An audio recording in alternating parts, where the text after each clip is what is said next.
కొత్తగూడెం జిల్లా కొత్తగూడెం పట్టణంలో బూడిదగట్ట బస్తీలో పాసీ కులస్తుల చేత 1963వ సంవత్సరంలో అమ్మవారి యొక్క ప్రతిష్టాపన మహోత్సవం జరిగింది.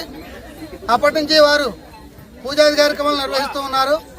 తదాది శ్రీ నరేంద్ర భవానీ స్వామివారు 95వ సంవత్సరంలో ఇక్కడికి అమ్మవారికి వచ్చి దర్శనం చేసుకుని అమ్మవారి యొక్క దీక్ష తీసుకుని అమ్మవారి యొక్క దీక్షలో అమ్మవారి యొక్క అనుగ్రహాన్ని పొంది ఇటువంటి అత్యంత సుందరమైనటువంటి ఆలయాన్ని ఇక్కడ ఉన్నటువంటి స్థలదాతలు అలాగే బస్తీవాసులు గ్రామంలో ఉన్నటువంటి భక్తజనులు అందరి యొక్క సహకారంతో అత్యంత ఉన్నతమైనటువంటి దేవాలయం నిర్మాణం చేసి ఆ రోజు నుంచి ఈ రోజు వరకు కూడా నిత్యము ఉదయము సాయంత్రము రాత్రి పూజాది కార్యక్రమాలు నిర్వహిస్తూ అంగరంగ వైభవంగా బోనాల జాతర మహోత్సవం ప్రతి సంవత్సరం కూడా ఈ సంవత్సరం 26వ సంవత్సరం అప్పటి నుంచి కూడా అత్యంత వైభవంగా బోనాల జాతర కార్యక్రమం మహోత్సవం నిర్వహించడం జరుగుతోంది.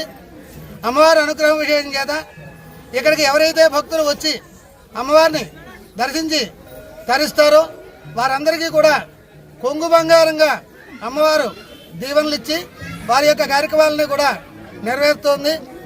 దినదిన ప్రవర్ధమానంగా కొనసాగుతూ ఉన్నటువంటి ఈ యొక్క మహంకాళి అమ్మవారి యొక్క ఈ సంవత్సరం బోనాల జాతరలో ఇప్పుడు అమ్మవారి యొక్క విశేషమైనటువంటి రథోత్సవ కార్యక్రమం ప్రారంభించబడుతోంది. భక్తులంతా కూడా ఈ యొక్క రథోత్సవ కార్యక్రమంలో పాల్గొని సేవిస్తున్నారు. ఈ యొక్క సంవత్సరం అంతా కూడా అమ్మవారు